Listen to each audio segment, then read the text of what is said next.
Hey, in this video I would like to explain how to create a kit with different drums inside and to determine to what kind of fundamental each of the individual drums of the kit could be tuned.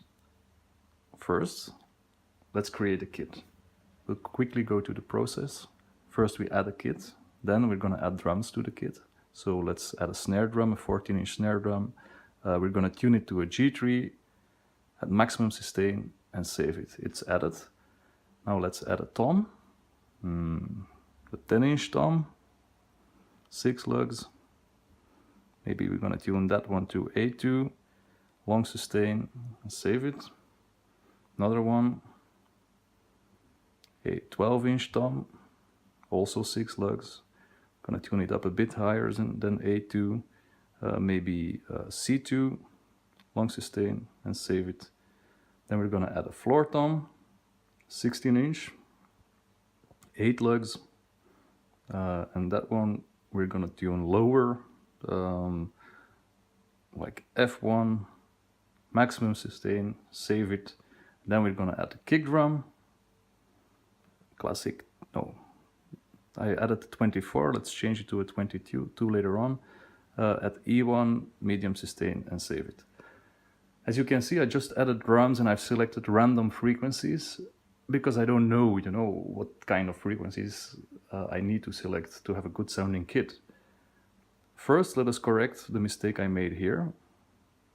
In these settings, I've selected the 24-inch, but it should be a 22, so I save it and I go back to the list. Now it's updated to a 22 kick, as you can see. Right, the purpose of this video is to indicate how you can use the app to determine what is the right choice of pitches for each individual drum. We go to the tuning interval screen. Now we say, okay, this kick, let's give it a low value, maybe an F1. That's quite a low tone for a kick.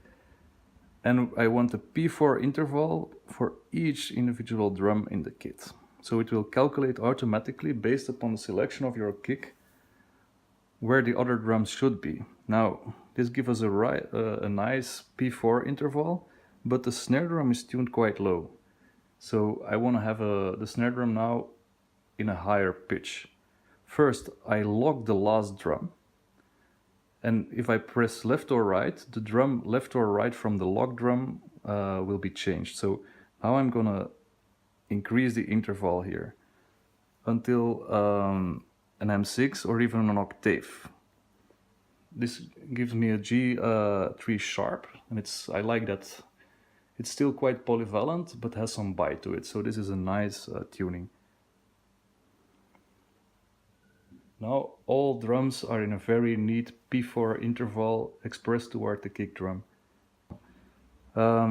If we select the tuning preset,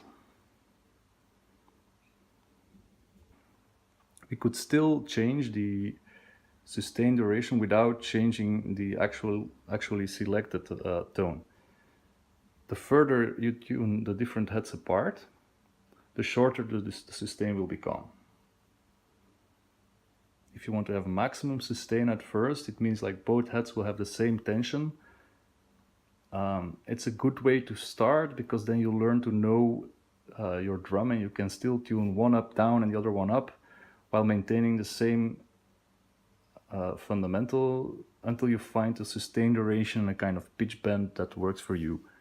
The shorter the sustain, the more audible the pitch bend could become. And also, if you tune the batter head much higher than the reso head, we'll have more a focus on the attack of the sound. And if you do it inversely, the rebounds of your sticks will be a bit different as well. So that's something you can choose and play with. Okay, let's go back to the list. Now we have our fully calibrated kit. And to tune one of the drums, just select it, and the preset tuner will load.